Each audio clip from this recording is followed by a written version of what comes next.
What's up, family? It's your boy Jaheim, President with Legacy Builders Podcast.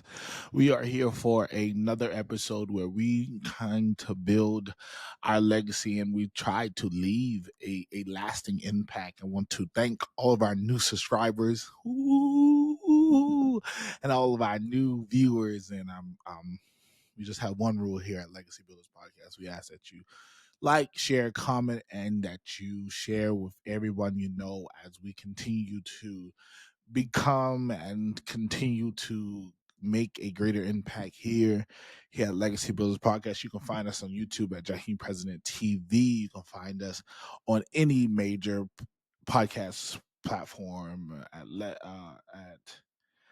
Apple Podcasts, Spotify, and Amazon Music, and anywhere you can find a podcast. We're here on Legacy Builders Podcast by Jaheim President. So just giving that. So I just want to shout out the iTeacher conference. I spoke there this week and it was a great experience.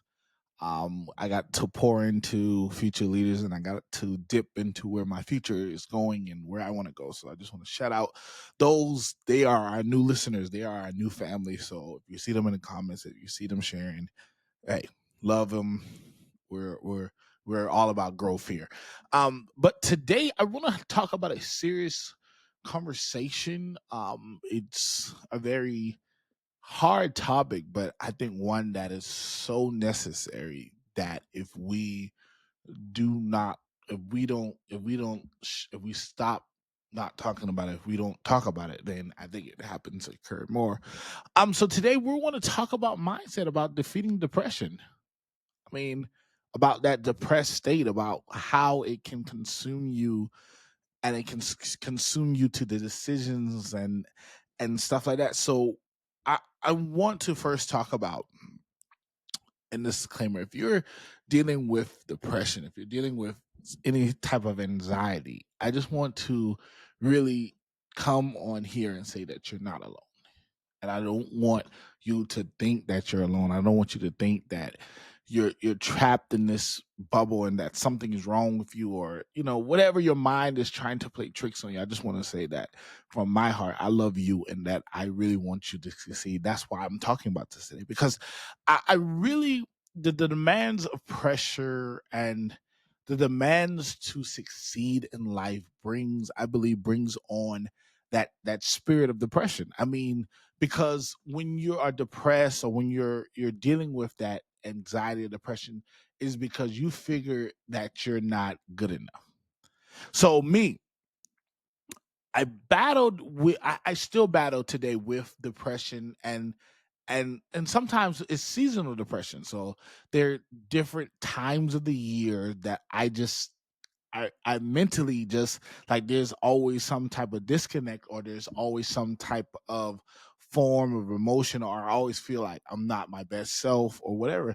And that could be due to family situations, a loss of a loved one. I know this past spring was very hard for me because I lost my granddaddy.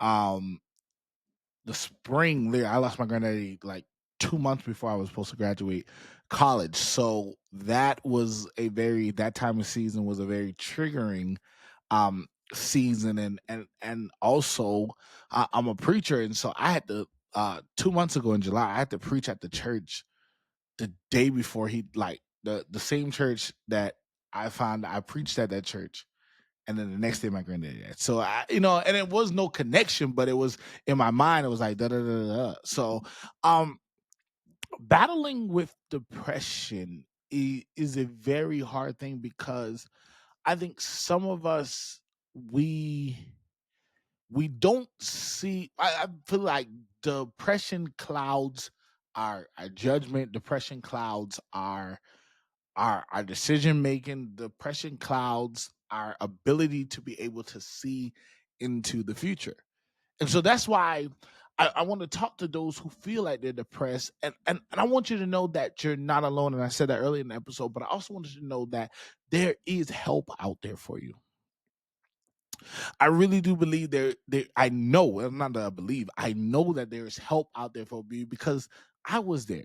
I was the okay. So freshman year in college, Well, let's go back. Let's go back. Let's go back. Let's go back. So senior year in high school, everybody's supposed to be enjoying themselves. Everyone is supposed to be da da da da da da da. Da. But I remember that my senior year, up until certain months of the year, I was miserable.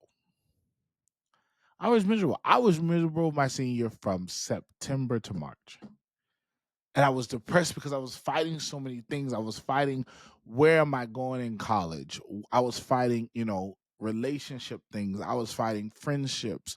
I was fighting, being alone, because at that time I was starting to separate myself from certain friends, separate myself from certain lifelong friends. And some of them, it wasn't that they were bad. It's just I felt a tug in my life that I was going in a different direction. And of course, you're a teenager at that time. You really don't know how to navigate. You really don't know how to do this, to that. And so I was just, and so I felt a sense of aloneness, because my family wanted me to play football. I didn't want to play football, so I felt the doubt there, like, and I was just like, everybody. I remember everybody asking me, Jaheim, why are you not playing football, man? You're so good. And so that when people would say that to me, I'm like, okay, do you see me beyond football? Like, do you see the greatness beyond football? Like, do you see me? Can I be great without football? And so there was that seasonal depression, that seasonal, and I was just like, oh my God, I was alone. I felt alone. I just felt like the world. I felt like nobody understood the pain. Nobody understood. At the time, I was talking to this one girl, and it didn't end well. Whatever, whatever. And so I was just feeling alone. And so what I started to do, and here it is, and I had a false security of pouring out. So I had this thing called Sensei P Wisdom, and I would start to share and encourage people like I am on the podcast. But what I talked about last week, I was pouring out of a empty pitcher. So I was just falling apart. I was just falling apart, and nobody, and I think the thing that hurt a little bit is that nobody could see it, because partly because I masked it well, but partly because I just nobody was everybody expected me to be strong. And really, I have a question. What do you do when the strong friend needs help? I think that's what we lack sometimes in this today's society. We want everyone to be strong, or we want to be strong for everyone. And with that, we kind of build a false security of ourselves. And so when we're down, because we're so busy pushing other people and pushing other things, we cannot see, and we cannot feel, and they cannot feel, when we also need someone to help us.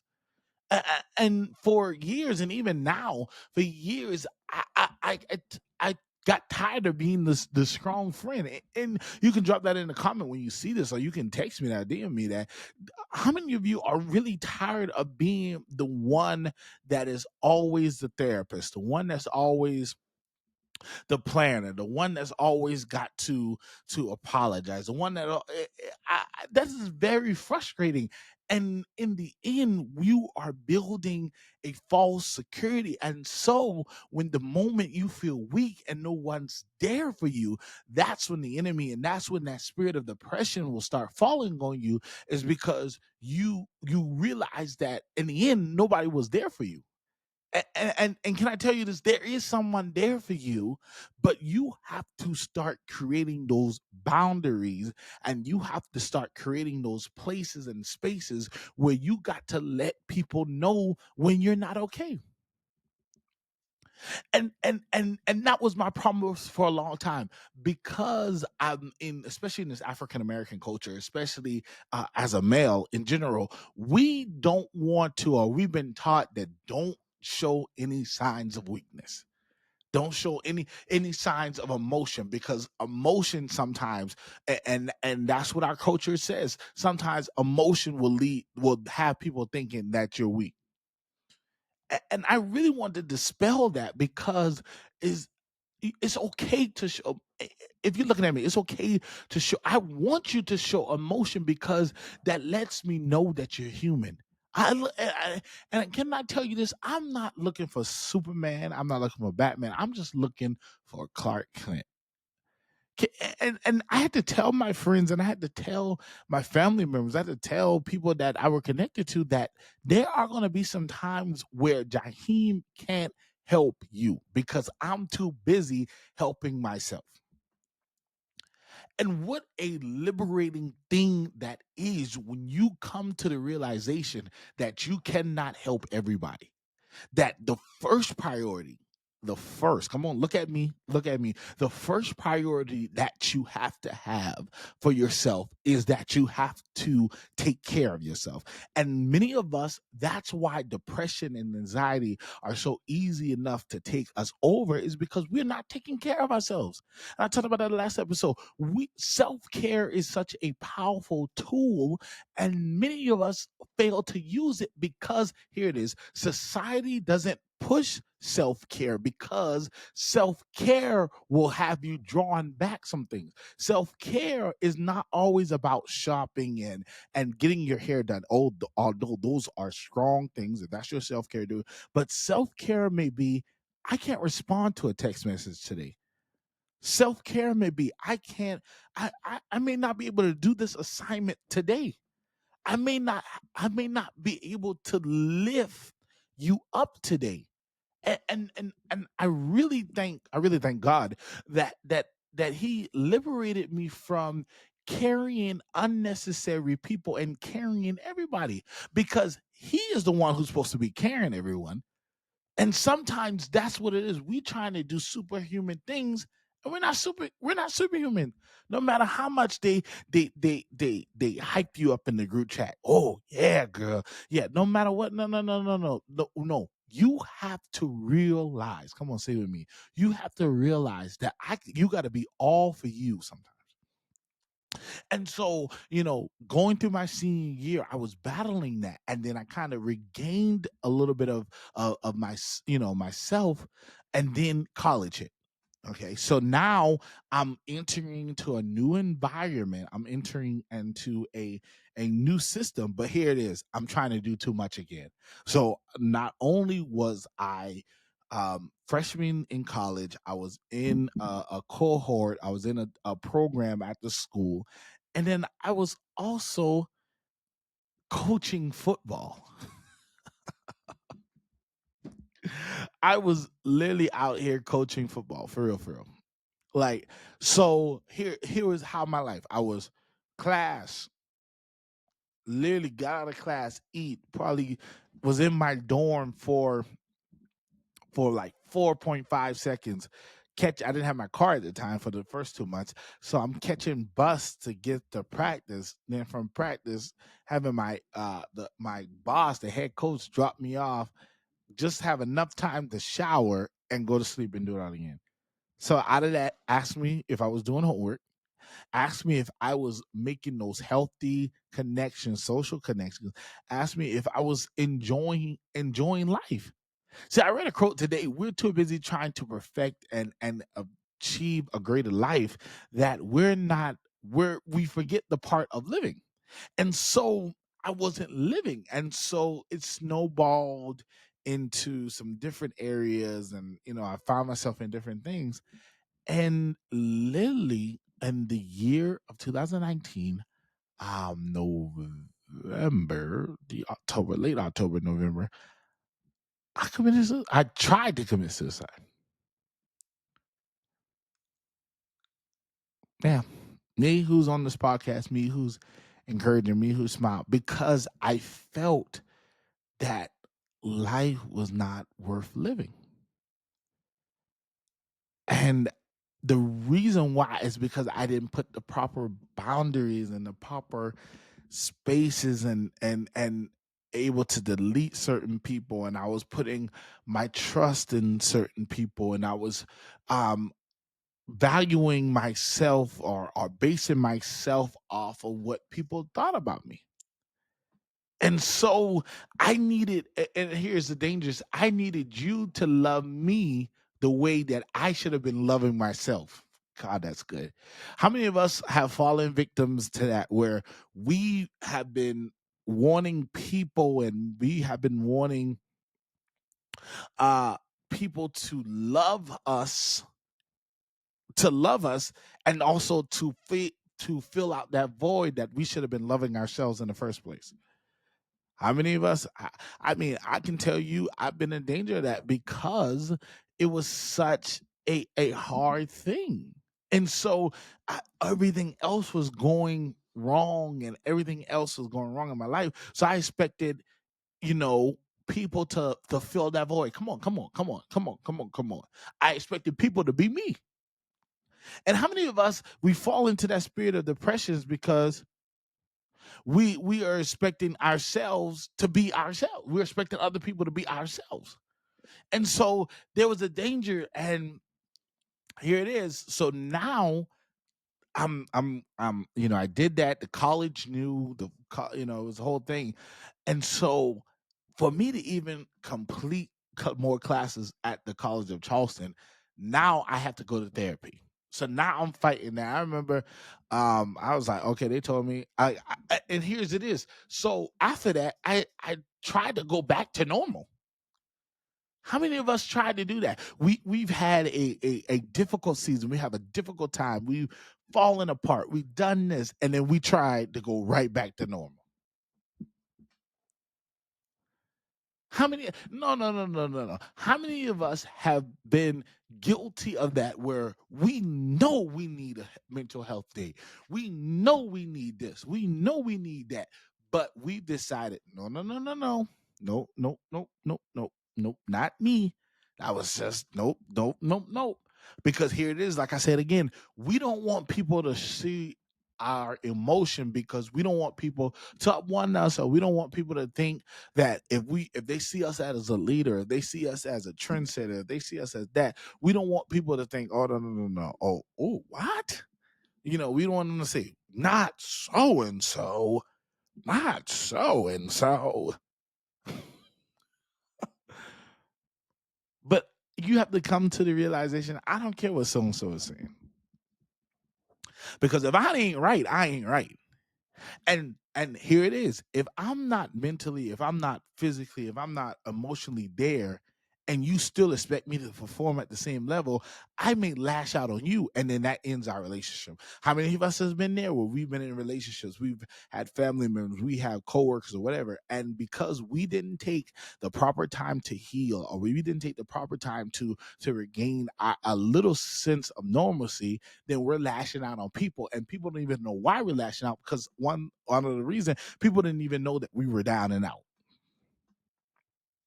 And so I was pushing back therapy. I was like, man, no. I'm also a preacher, so I'm just like, bro, I'm a preacher. Like, what? Like, no, no, no. I'm about to be future teacher. If people see I'm going to therapy, they ain't gonna trust me. They ain't gonna do this. They ain't gonna do that. And it literally was a school that said, no, no, bro, you gotta go get a psych exam, bro. You gotta go get checked out, because we can't let you around other people, for your good. They were seeing the signs, and they were helping me protect, and they were helping me create those boundaries, because they was like, hey, bro, like, bro, you literally had an episode, like you were literally getting ready to end your life. There's no way you're able to get back. And they were like, so they put a hold on my account. So I'm here, I'm registered, and here it is, and we're gonna go down this journey. So here it is. I'm like, okay, well, I'll go. So I went, did the little exam. I know what to say. Even though I wasn't good, I know what to say to get them off my back. I'm like, "Da, da, da, da, da, da, da, da, da, da." They said, okay, well, you still need to go to therapy. I said, what? They said, yeah. They said this was part one. I was like, come on, bro. I was like, what? I was like, no, therapy. I was like, I literally said, I was like, oh, I was like, ma'am, I passed, right?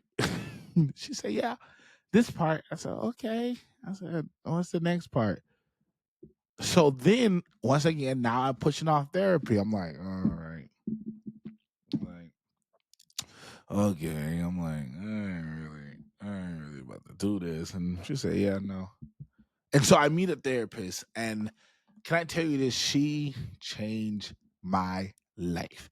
if you can go to therapy, I want you to go to therapy. I don't care. I don't care. Black, white, if you're a man, if you're a girl, if you're young or old, if you are not feeling right, if you're not feeling like you're the best, go get some help. Because what my therapist was able to do was she was able to pull out, she was able to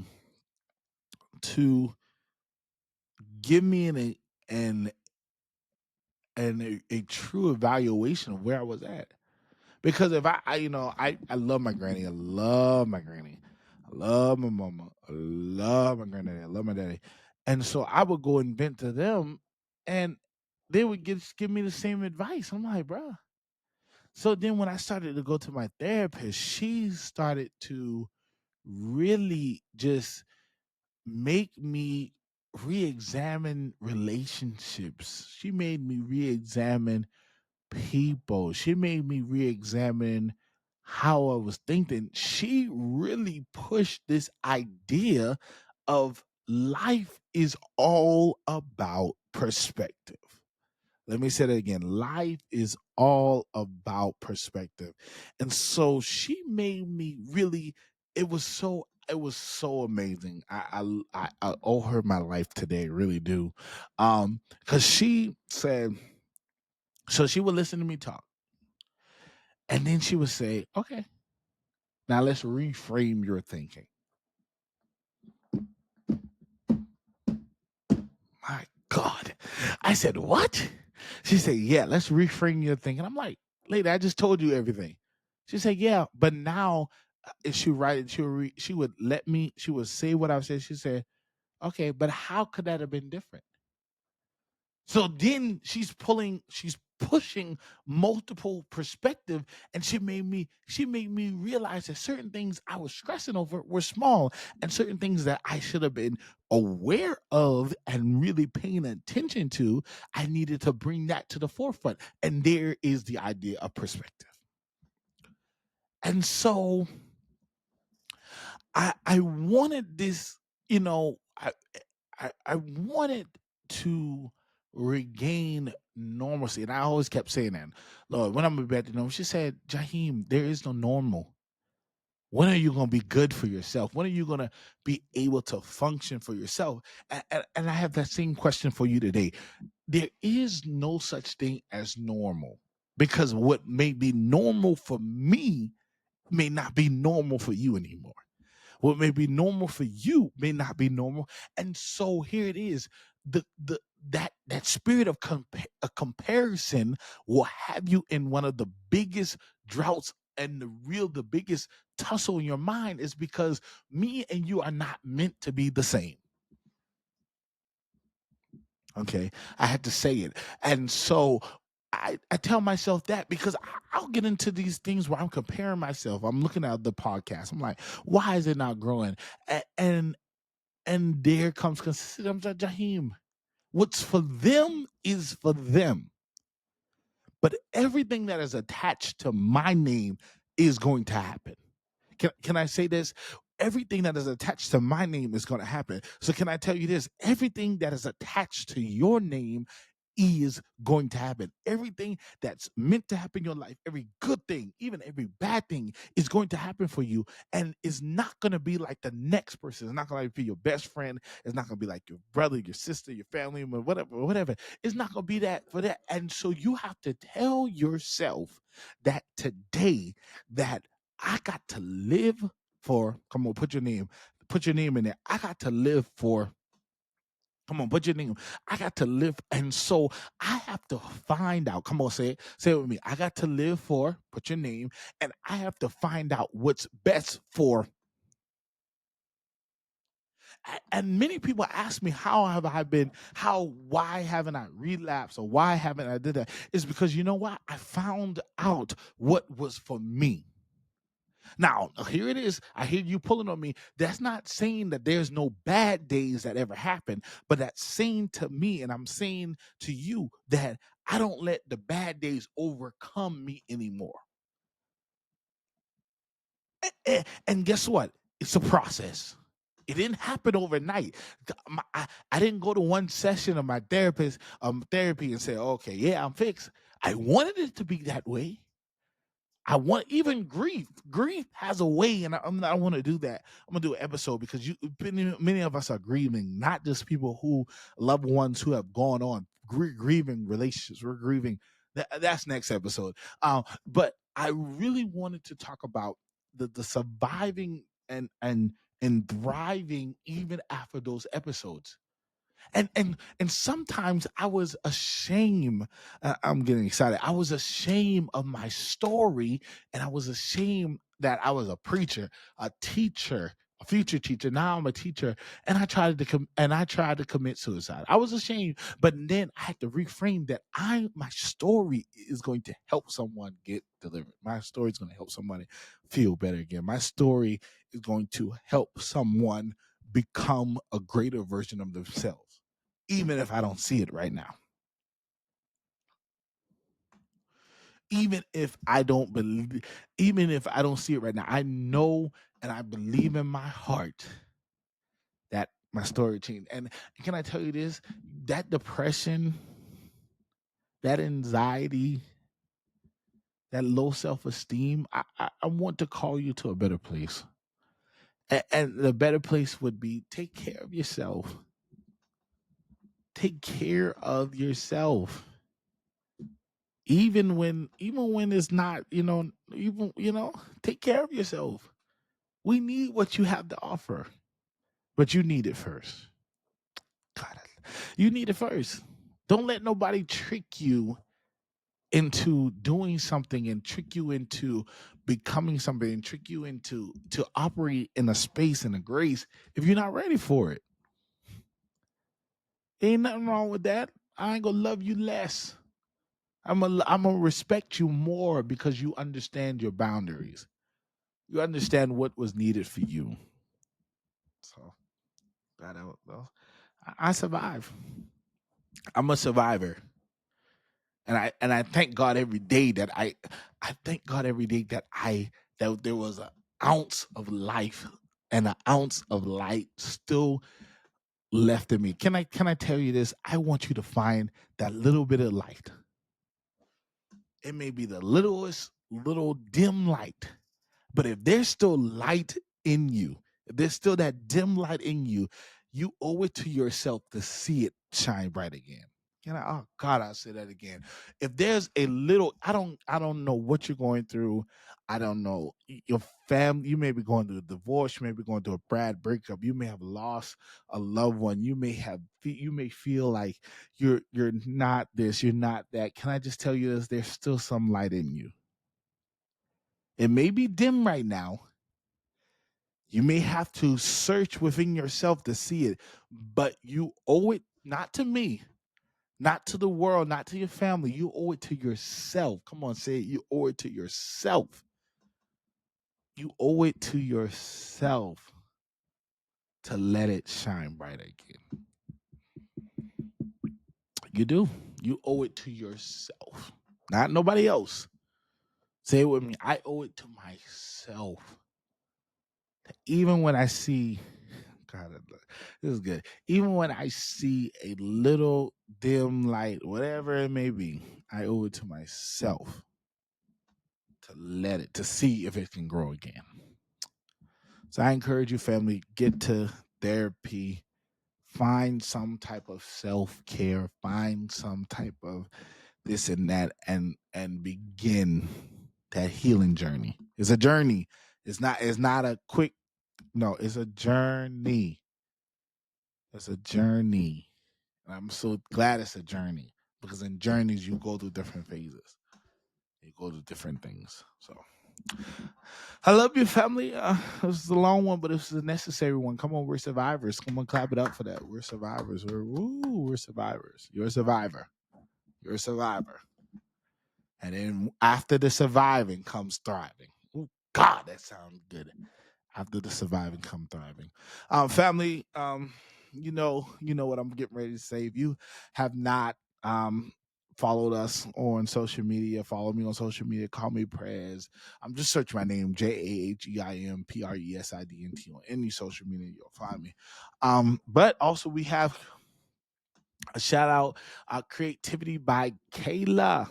Kayla, creativity by Kayla, my Kayla. If you have Facebook, go look her up. Creativity with a K by Michaela Wilson.